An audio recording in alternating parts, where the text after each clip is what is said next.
Излезот од темните векови во почетокот на 9 век ја вовлекло Македонија во нов период на динамични настани и процеси. Тоа е време кога се појавуваат исклучителни личности со потекло од Македонија, кои оставиле траен печат во културната и цивилизацијската матрица на Европа.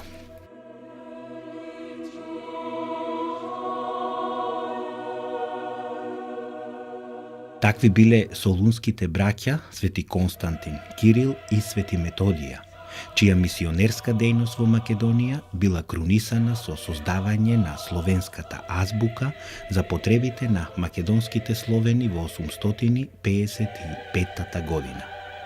Дејноста во Македонија представувала вовед во нивната идна, мисионерска, просветителска и духовна дејност, која ќе има далекусежно влијание за Балканот и за Европа. Раѓањето на Константин и Методија се случило во услови на сложени историски состојби во кои се нашла Македонија. Непосредната опасност од јакнењето на бугарската држава во првите децении на 9 век ја навело Византија на активна политика за придобивање на словенската елита во Македонија. Тоа била политика која Византија ја практикувала уште од 7 век, со променлив успех и без траен ефект. Воведувањето на христијанството представувало клучен сегмент од таа политичко-идеолошка стратегија. Процесот попримил организирана форма во средината на 9 век. Тоа е периодот во времето на византискиот император Михаил III, кога Византија дефинитивно ја наметнала својата власт во пошироката околина на Солун. Затоа влијаело и формирањето на темата Солун во 30-тите години од 9 век, со што Византија ја утврдила својата воено-политичка надмоќ во овој стратегиски дел од Македонија. Со ширењето на христијанството како основа на византиската идеологија, императорската елита во Константинопол настојувала да ја обезбеди контролата врз македонските склавинии, а преку тоа да ја направи одржлива својата власт во Македонија. Тоа било неопходно и поради нестабилните византиски позиции во регионот на реките Стримон и Места, од каде што доаѓала и непосредната опасност од бугарската држава. Во служба на византискиот двор, како негови мисионери, ширејќи го христијанството, Константин и Методиј со својата активна дејност одиграле клучна улога во иницирањето на процесот за културна мобилизација, најпрвин во Македонија, а потоа и во поширокиот простор на Централна и Источна Европа. Константин и Методиј биле родом од Солун, потекнувале од угледно семејство. Константин бил роден во 827 година, додека раѓањето на Методиј како постар брат најверојатно претходело во 825 година. Таткото Лав ја извршувал високата воена функција друнгар, подстратег на солунската тема, а мајката Марија била од угледно солунско семејство. Исклучителното познавање на словенскиот јазик на Константин и Методиј, како и прифаќањето на нивната подоцнежна управителска и мисионерска дејност од страна на словените, упатува на нивното веројатно словенско потекло. На тоа имплицира и чистотата на Константин, која е акцентирана во пространото Кирилово житие. Со оглед на фактот што Кирил и Методи потекнувале од угледно семејство, нивното образование било возможено врз основа на стекнатиот углед кој што го има неговиот татко и мајка во Солун. И како резултат на тоа тие биле школувани во престижни училишта во Солун, што било ретка привилегија во тоа време, значи привилегија само на оние богати и влијателни семејства воопшто во Солун и во Византиската империја.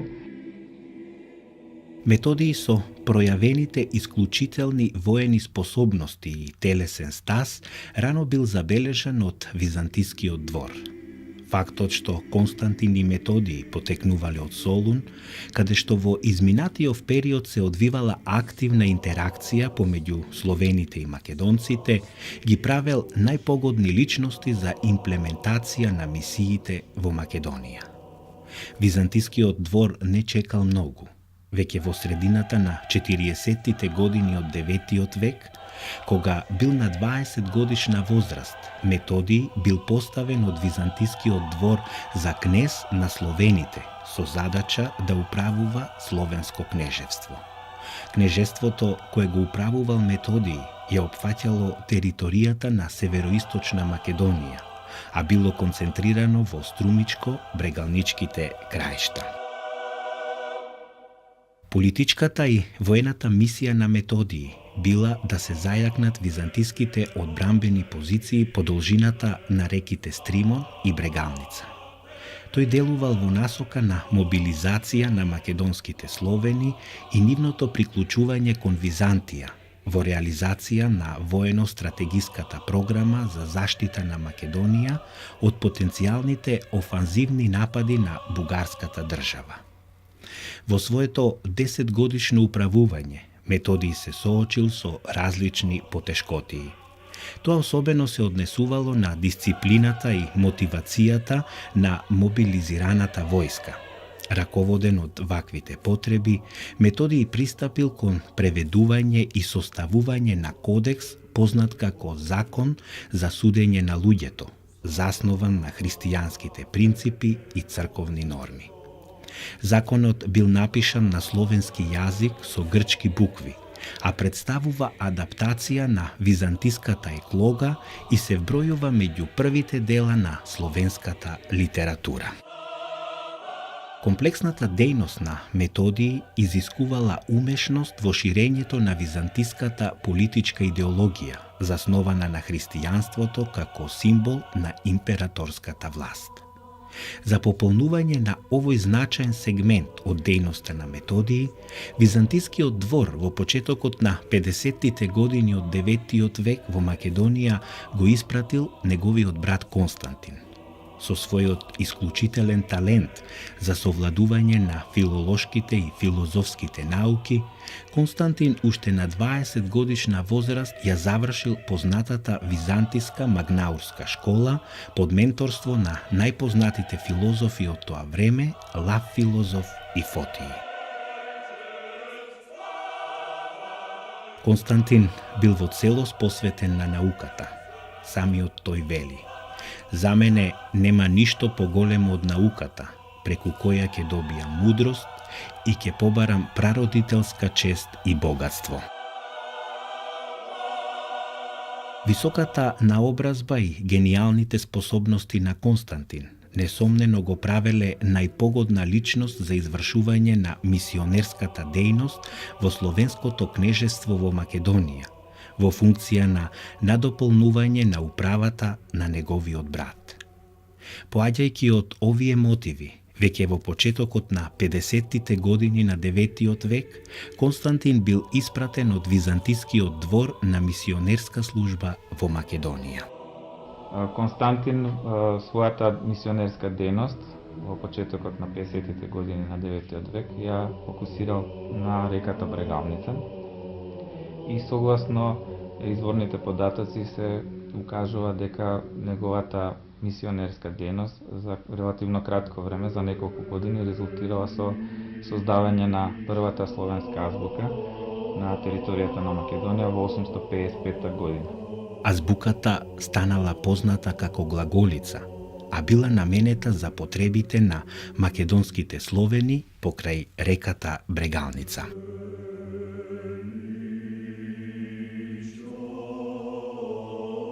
Извадокот од делото за буквите на анонимниот автор познат под името Црноризец Храбар покажува дека создавањето на словенската азбука било извршено од Константин во 855 година. Ваквиот настан е регистриран од подоцнежниот текст на така наречената Солунска легенда, во која се известува дека Константин Филозоф, како мисионер, действувал во градот Равен на реката Брегалница, каде создал 35 букви.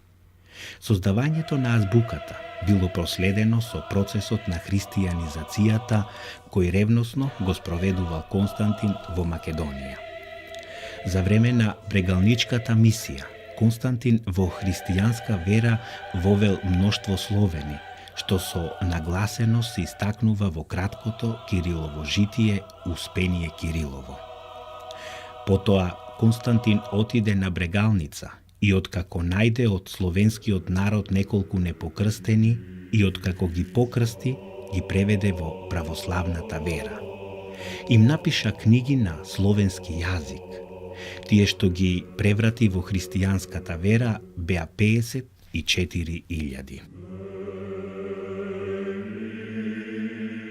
Локалитетите кај црквата Свети Никола и кружната црква на Клетовник кај селото Крупиште во Брегалничката област, кои содржат голем број глаголски букви, археолошки и аргументираат мисијата на Константин во Брегалничкиот регион.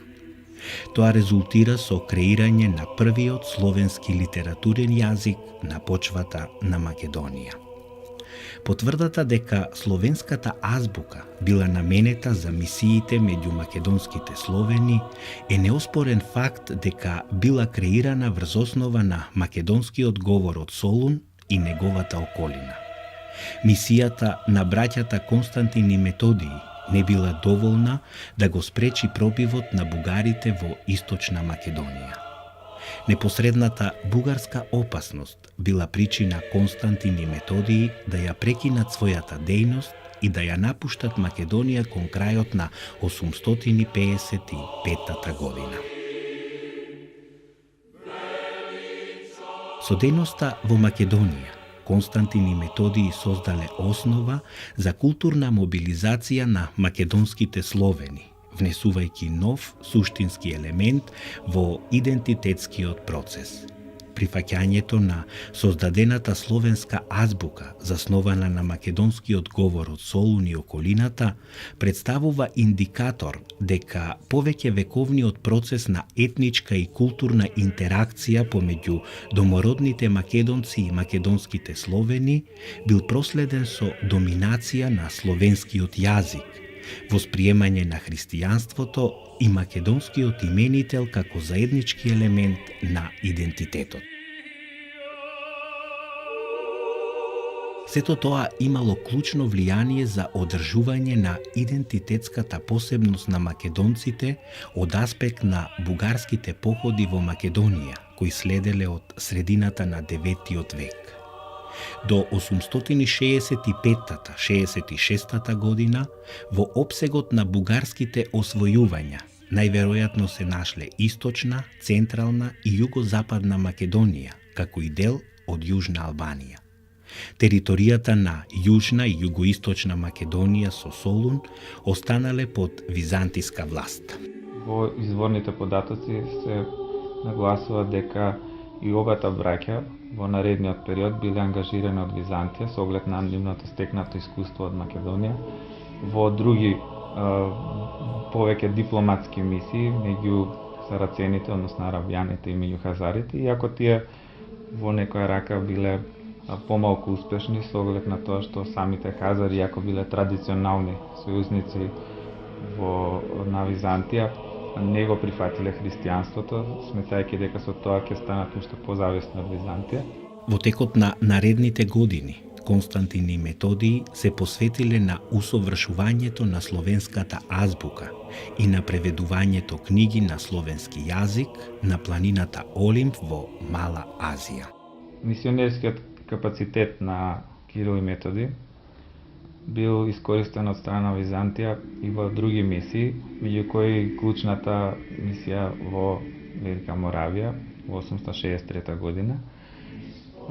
Таа мисија која што реализирале слонските браќа била инициирана всушност од кнезот на Моравија, Ростислав, кој што се обратил до византискиот император Михаил III за да му испрати одредени мисионери со цел да се воведе словенската писменост и словенскиот јазик во богослужбата. Фактот што веќе била создадена словенската азбука во Македонија ја доведува во логичен контекст и подготвеноста на Константин и Методий за релативно краток временски период од една година да одговорат на потребите на сложената мисија во Моравија, што покрај соодветната адаптација на словенската азбука изискувало и превод на книги на словенски јазик.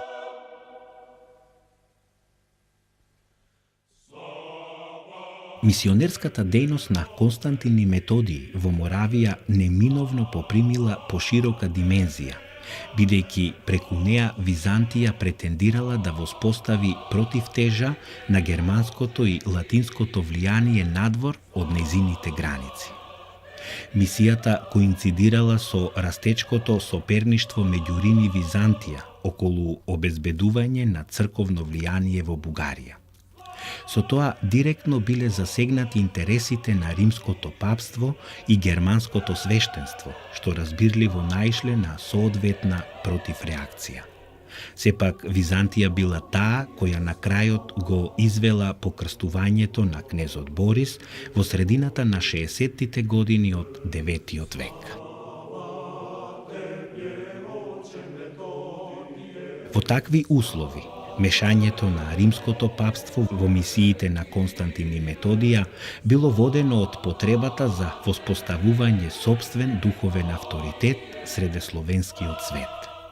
Пројавениот интерес на папите пак бил искористен од Константин и Методий за издействување на изведување на јавна изведба на света литургија на словенски јазик за време на нивниот престој во Рим во 867 година. Со тоа словенската богослужба добила официјално признание, а словенскиот јазик бил вброен помеѓу еднаквите по ранг јазици. За време на престојот во Рим, дел од учениците кои ги придружувале браќата се стекнале со свештенички чин од папата Адријан II, и тоа сосема извесно по препорака на нивните учители. Меѓу нив веројатно бил и Климент, како еден од првите нивни придружувачи и најстакнати ученици.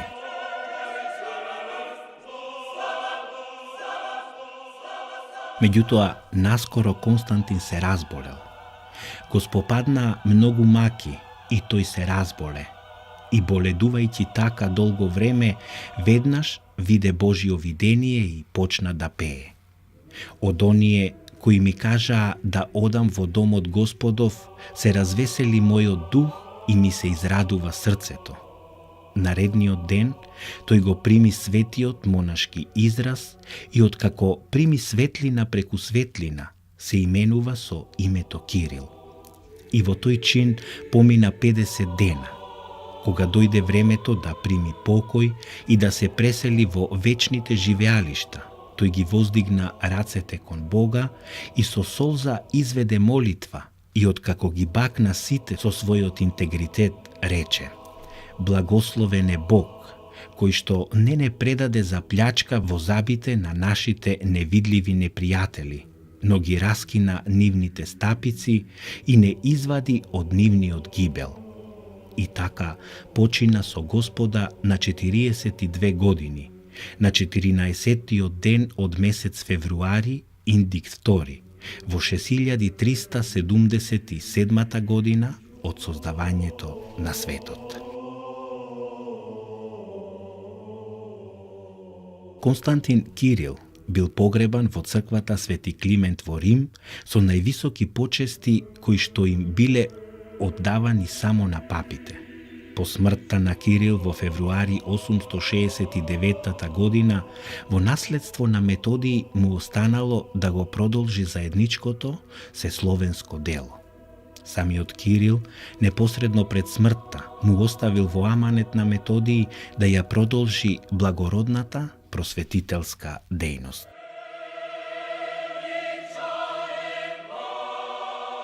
Во почетокот на 70-тите години на 9 век, Методий бил именуван за папски легар и архиепископ на Панонија. На овој начин, Римската црква претендирала да воспостави црковна контрола на поширока територија, што ја засегало јурисдикцијата на тогашната архиепископија на Салцбург. Во папските писма до кнезовите Ростислав, Свјатопол, Коцелј, пренесени во пространото Методиево житие, се истакнува: ние решивме да го испратиме во вашата земја Методиј, нашиот син, да ве подучува тоа што вие ќе посакате, да ви ги појаснува на вашиот јазик книгите на целиот црковен ред во целост, заедно со светата миса, односно литургија и со крштевањето. Нека тоа биде благословено од Бога, од нас и од целата Вселенска и Апостолска црква, за да свикнете добро со Божите заповеди. Нашиот брат Методий е свет и правоверен и врши апостолско дело. Во неговите раце се дадени од Бога и од апостолскиот престол сите словенски земји, и кој го проколне да биде проколнат, а кој го благослови да биде благословен. Сепак, претензиите на Римското папство довеле до тоа Методиевата дејност да биде проследена со силни обструкции од страна на германските свештеници. Преземањето на иницијативата од страна на папството и свртувањето едноставно на мисијата на Кирил и Методий во нивна полза нормално резултирало со протиреакција овој пат од Византија, која што успеала да издействува на Црковниот собор во Константинопол во 870 година Бугарија да добие ранг на архиепископија, која што била под директно покровителство всушност на Константинополската патријаршија, и со тоа биле осуетени обидите на Римската црква да обезбеди директно влијание во црковните работи во Бугарија со нивното инволвирање во штекнувањето на статусот на бугарската црква. Независно од силните обструкции, кои во одреден период кулминирале и со негово затворање, Методий продолжил пожртвувано да работи на развојот на црковниот систем и на воведување на словенската богослужба во Панонија и Моравија. Смртта го затекнала во Моравија во 885 година. На Цветници, кога беа собрани сите луѓе, тој влезе во црквата и, макар изнемоштен, изрече благослов за императорот, за кнезот, за духовниците и за целиот народ и кажа: чувајте ме, деца, до третиот ден. Тоа и се случи. На третиот ден на разденување тој рече: во твоите раце, Господи, го предавам својот дух. И почина во рацете на свештениците во 6-тиот ден на месец април, индик 3, во 6393 година од создавањето на целиот свет.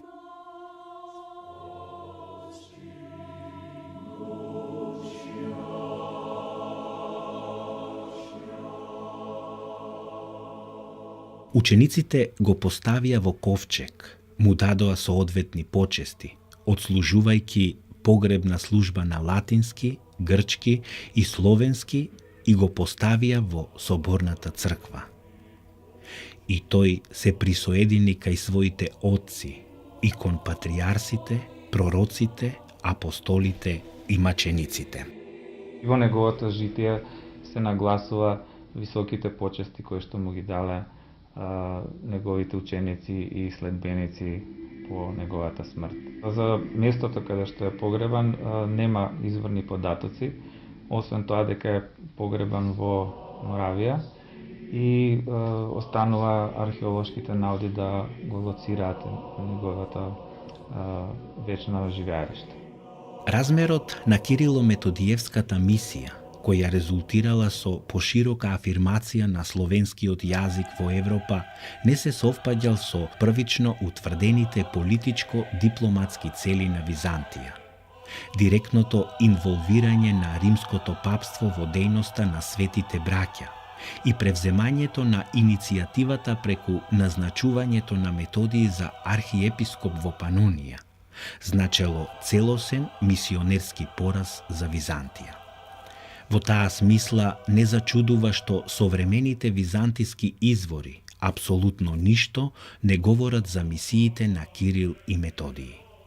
Единствено кон крајот на 11-тиот и почетокот на 12-тиот век, Охридскиот архиепископ Теофилакт Охридски, а неполно столетие подоцна и Димитрий Хоматијан сметале за потребно преку житијата на Свети Климент да ги истакнат Кирило-Методиевските традиции, прилагодувајќи ги оригиналните изворни словенски житеја за светите браќа. Охридските архиепископи, почнувајќи од крајот на 11-тиот век, преку поврзувањето на Свети Климент со светите Кирил и Методиј, како своевидни византиски мисионерски експоненти, настојувале да конституираат представа за доминација на византиската идеологија. Тоа го правеле независно од фактот што во 9-тиот век делувањето на овие просветители во повеќе аспекти не се совпаѓало со византиската политика. Во секој случај, Теофилакт Охридски со пиетет пишувал за светите Кирил и Методиј. Вие сакате да дознаете кои се тие отци, Методиј кој ја украсил Панонската диоцеза, станувајќи архиепископ на Моравија, и Кирил, кој бил голем во знаењето на небесната филозофија и дори уште поголем во неговото знаење на христијанската мудрост. Ја познавал природата на сите работи што реално постоеле и станале силни во учителското слово, а силата на таквата мудрост привлекла мноштво. Мисиите на Кирил и Методиј создале основа за креирање на посебна политичка култура на словенската елита, што не била византиска намера. Тоа непосредно дошло до израз во Македонија, каде што Кирило-Методиевското наследство се инкорпорирало во дејноста на нивните врвни ученици Климент и Наум. Во текот на последните децении од 9-тиот и првите 2 децении од 10-тиот век развиле обсежна духовна и културно-просветителска дејност во родната македонска земја. Самиот автор на Методиевото житие, кој бил негов верен ученик и доследен следбеник, на крајот ќе му порача на својот голем учител Методиј: а ти, света и причеста главо, со молитвите своји од височините, погледнувај милозливо кон нас, кои што копнееме по тебе. Избави не нас, твоите ученици, од секаква напаст. Распространувај го учењето и прогонувај ги ересите, та и ние, кои преживуваме тука достојни за своето звање, да застанеме заедно со тебе, како твое стадо од десната страна на нашиот Христос Бог, примајќи од Него вечен живот. Нему му припаѓа слава и чест во веки веков. Амин. Од пространото житие на Методиј.